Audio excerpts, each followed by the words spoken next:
उद्धव ठाकरे केंद्रीय निवडणूक आयोगावर चांगलेच कडाडल्यात। निवडणूक आयोग म्हणजे शेंदूर फासलेला धोंडा आहे आणि त्याला शेंदूर फासणारे दिल्लीत बसले, ही टीका त्यांनी केली आहे। शिवसेना नाव चिन्ह इतरांना देण्याचा धोंड्याला अधिकार नाही अशा शब्दात त्यांनी निशाणा साधलाय।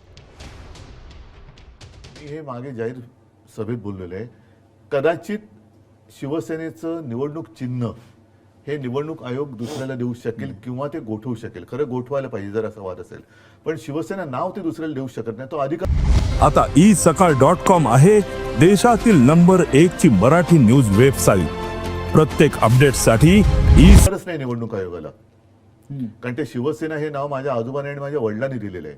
उद्या मी निवडणूक आयुक्ताचं नाव बदलून त्याचं नाव धोंड्या ठेवलं तर अधिकार आहे का? पण मग जर माझं नाव बदललं मी त्याला धोंड्याच म्हणणार।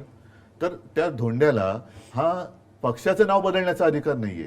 तो चिन्ह तुम्ही काढून घेऊ शकता जर लोकशाही पद्धतीमध्ये आम्ही काही वेडवाकडं वागलो असेल, ज्याला करप्ट प्रॅक्टिस म्हणतात त्याला, पण संविधानानुसार असेल किंवा इतर काही गोष्टीनुसार असेल, त्याच्यात जर आम्ही चूक केलेली नसेल तर ते आमचं चिन्हही काढू शकत नाही। मतांची टक्केवारी वगैरे हा जे काही असेल ते त्या चिन्हापुरतं आहे, पण नाव नाही देऊ शकत। धोंड्याने हे केलं ना, त्या धोंड्याने ते बेकायदेशीर केले।